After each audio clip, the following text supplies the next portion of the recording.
For the opening statement for coaches and questions. Yeah, another great game. Well, I don't think that first half is going to Springfield. They're not going to be asking for that to put in the offensive vault. Yeah, two really good defensive teams. Obviously, Mason's exceptionally good defensively. We had an easier time scoring on them in the first half there than we did in the first half here. But they're difficult to score on. And proud of my guys. We have a little bit of the same sort of execution down the stretch issues that come up, but I got playing a freshman point guard, and we have to find a way to kind of do a little bit better in those situations. It's obviously very consistent. We've been in 1,000,000 one possession games, and it's probably a little bit of our, Gerald's obviously a senior, but two other guys in the backcourt are sophomores. Backup's a sophomore. Backup to that guy is a freshman. So, a lot of youth there, a lot of inexperience, but obviously Mason's really, really good. They've done a great job, and they've kind of been on the other side of a bunch of now these close ones, right? The overtime game at their place against us, overtime against Loyola, close call at Davidson. So they're a veteran team that's finding ways, obviously, to be really good defensively and then win these close ones. Patrick, kind of mentioning those games, like you walk out of here with two tight one possession losses to Mason this season. And their first plays, like, do you kind of look at it as, your snake bit? Do you look at it as there's not that much of a difference between you guys and them at this point? I don't think. I mean, listen, I have an all-conference player that hasn't played a minute and won't play a minute this season. So I know you guys are probably tired of hearing that, but again, like I couldn't really replace him in June, right? Can't replace 6'8", 40%, 14 points a game guy like in June unless you guys all pulled all your money together that you have in your piggy banks and gave it to me, and then maybe we could find the guy that late. But we weren't going to be able to do that. I don't think anybody was offering that up. So I'm proud of my guys where we are. I think Mason's really good. I think we're right there. I just think, again, we have a little bit of inexperience, a little bit of, a lack of shooting, at times. And it does cost you when you play against really good teams. And that, that's what our league is filled. I mean, we're in. It's not these two games. I mean, we're in, of our 6 losses now, 5 of them are like this. 5 of them are one possession at Richmond. Duquesne, they 3 points with 1:18 to go, and we made a layup. They blocked a shot that they called back as not a goaltend, so that would have been 1 point with 1:18. LaSalle we're in the same boat the other day, and then I'm missing one. But in any case, I think we're in a good place, but we have to find a way to close these games in the next 8 to just feel like we've taken a big step forward. Yeah. After the first half, you guys came out and shot 54% after intermission. You rallied from 13 points down. You take the late lead. Yeah. What was working for you guys? Christian Jones was working. I thought I'd have to look at it, but that's the one that comes to mind. Some matchup that we saw, and he was able to take advantage of it, and obviously kind of rode him then down the stretch. But yeah, I thought that was, we found something that I thought was pretty good for us, and obviously we were able to. It's hard with them. There's a lot.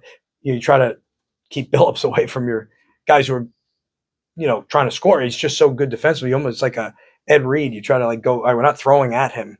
You know what I mean? So. But we were able to find some stuff, I thought. Yeah. Hey, is Buchanan 100%? Because it seems like also when he's had the ball and he averaged 15 points a game last year, he's been reluctant to even face up or even go to the basket. That one drive for an that was a good drive and one. Hasn't even really looked to score offensive the last few games. Well, I thought he had a good one against UMass. We came back. Can't totally remember. We won 2. I can't remember who. Oh, St. Louis. I thought he had his cleanest offensive game against LaSalle. I thought he did really good work there. I think every team is just different. The makeup of your team is different. When guys have a real unique skill set, I think I've talked about this in the past. When you have James Bishop, anytime you set a screen, there's going to be 2 guys on James Bishop. That makes it a lot easier for the guy setting the screen, right? When you have Garrett Johnson and you go 2-man game on the side together and they want to soft switch that, Garrett Johnson shoot a 3. So they don't soft switch. They put 2 on the ball. Or that switch happens physically. Now you're switching maybe a 3-man onto Darren Buchanan who can catch it on the block. So every team is a little bit different. The makeup of this team, we're very unique. We lead the league in assists by field goals made. Probably dropped tonight because we only had 9. But again, Mason's hard. We're last in 3-point shooting, and we're first in assists by field goals made. So we're moving the ball well. Darren's a part of that. I've felt like the way we're playing offensively, we have to work to every day to like try to figure out what can give us a little bit of edge. But I think if you look at the diet of shots and the process, it's pretty healthy, and so we're going to keep going with that. And Darren's a big part of it. Like I said, against LaSalle, I thought he had his really clean offensive game with his cutting and his some of the plays he made. Matt? I asked Gerald the other day what you guys had to do to get over the hump in these kind of close games, Yeah. and he said, "Pay attention to the little things." Has that been a message from you? Yeah, I mean, I think it's good when players say that, but I think we've done a good job of that. You don't get to this point against the good teams in close games if you're not paying attention to those things. You know what I mean? Like, I think we've done a good job. I think, we had 4 turnovers, 3 turnovers and 2 missed free throws in those last 4 possessions. We called a timeout to try to get in the side. It didn't work. It was bad. That's on me.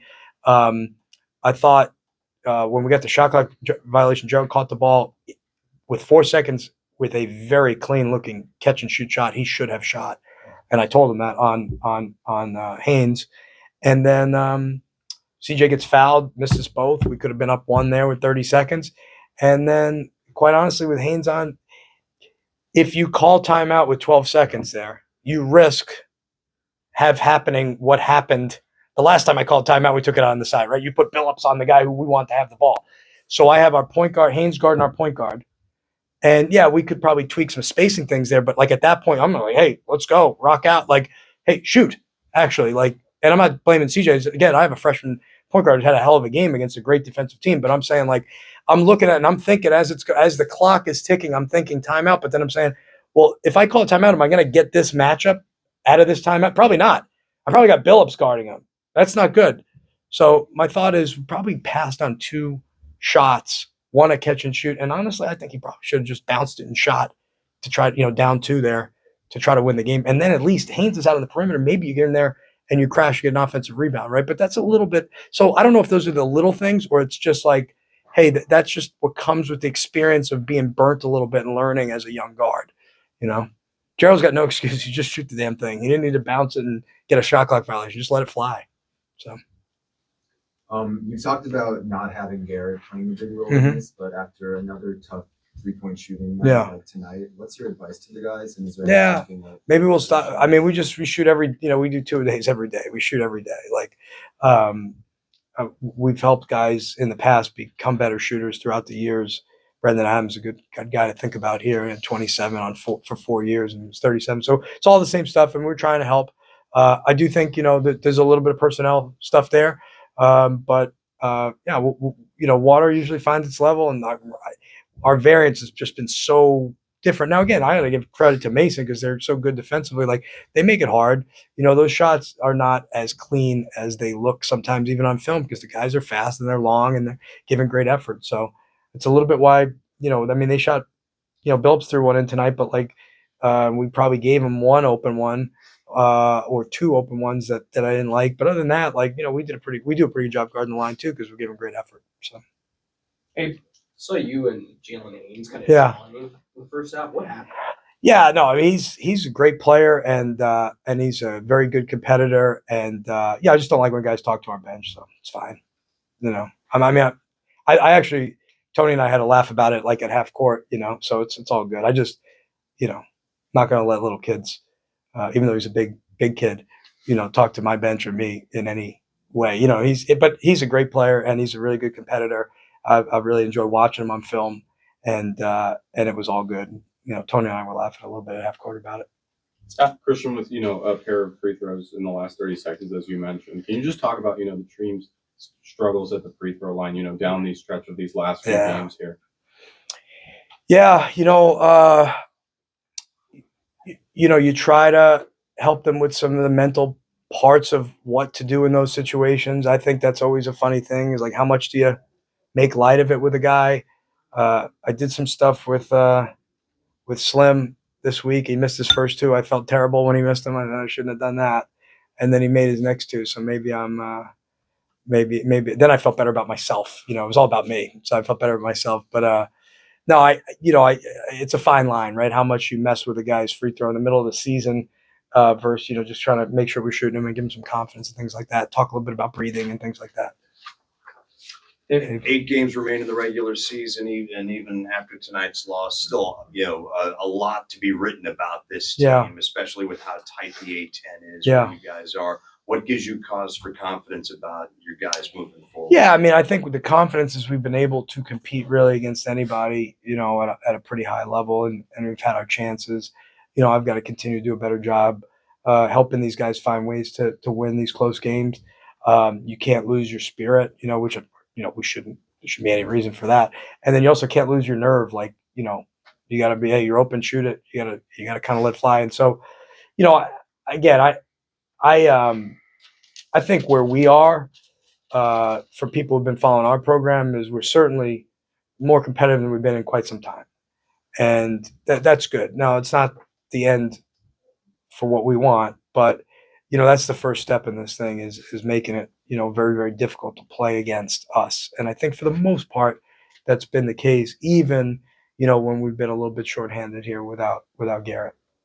Anything else? Abe, last one. 16 for 20 from 2 today. I know Mason came in number 2 and Ken Palmer 2 points. Yeah. Are you happy with 25? We've actually, what were we, 16 for 20 from 2? Yeah. For the game? For the game, yeah. Yeah, and again, it's a little bit like we've scored at the rim better on them than actually anybody they've played.